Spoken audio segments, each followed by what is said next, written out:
What would you do if you borrowed something valuable and then lost it? That panic, that sinking feeling in your stomach.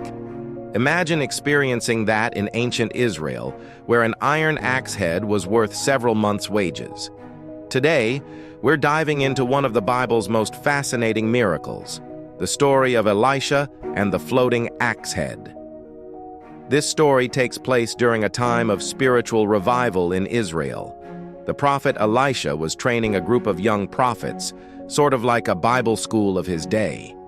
These weren't wealthy men. They were dedicated students of God's word, and their school was getting too small. One day, the company of prophets came to Elisha with a problem. "Look," they said, "the place where we meet with you is too small for us. Let us go to the Jordan River where each of us can get a pole. We'll build a place there for us to live." Elisha agreed. "Go ahead."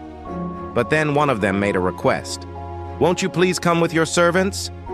"I will come," Elisha replied. So Elisha went with them to the Jordan River, and they began cutting down trees. As one of the young prophets was chopping down a tree, something terrible happened. His axe head flew off the handle and sank into the water. "Oh no, my lord!" he cried out. "It was borrowed." Now this wasn't just an inconvenience. This was a disaster. Iron was extremely valuable in ancient times. This young prophet had borrowed someone else's expensive tool, and now it was gone, lost in the murky waters of the Jordan River.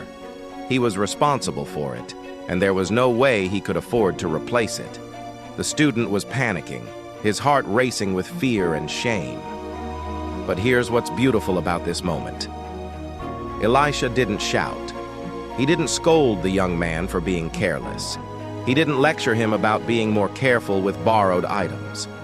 Instead, the man of God responded with remarkable calmness and compassion. In a gentle, steady voice, Elisha simply asked, "Where did it fall?" No anger, no condemnation. Just a calm question that showed he was ready to help. This is the heart of a true spiritual leader. Someone who responds to our mistakes not with harsh judgment, but with grace and a desire to restore what was lost. When the young prophet showed him the place, Elisha cut a stick and threw it into the water at that spot. And suddenly, against all laws of nature, the iron axe head floated to the surface. "Lift it out," Elisha told him, and the young prophet reached out his hand and took it. Can you imagine the relief, the joy? What seemed impossible just moments before had become possible through God's power. Now, what does this story teach us? First, God cares about our everyday problems. This wasn't a life or death situation. It wasn't about defeating an army or healing a disease. It was about a borrowed tool. But it mattered to that young prophet, and it mattered to God. Second, honesty and integrity matter. The young prophet could have kept quiet, walked away, and hoped the owner wouldn't notice. But instead, he immediately cried out about losing the borrowed axe. His integrity opened the door for God's intervention. Third, God's leaders should respond with grace, not anger. Elisha's calm response is a model for all of us. When people around us make mistakes, when they're already in distress, they don't need our anger. They need our compassion and help.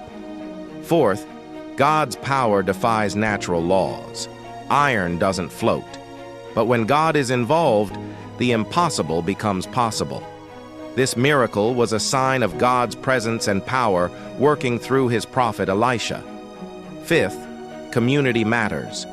Notice that Elisha went with them.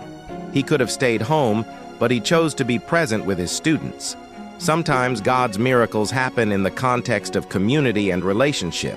The story of the floating axe head reminds us that no problem is too small for God's attention. Whether you're facing something that feels catastrophic or something that seems minor, God sees you.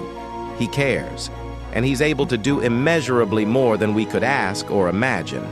And just like Elisha, God doesn't respond to our mistakes with harsh condemnation. He asks calmly, "Where did it fall? Show me where you lost it." He's ready to help, ready to restore, ready to perform miracles in the everyday moments of our lives. So whatever axe head you've lost, whatever feels impossible in your life right now, bring it to God.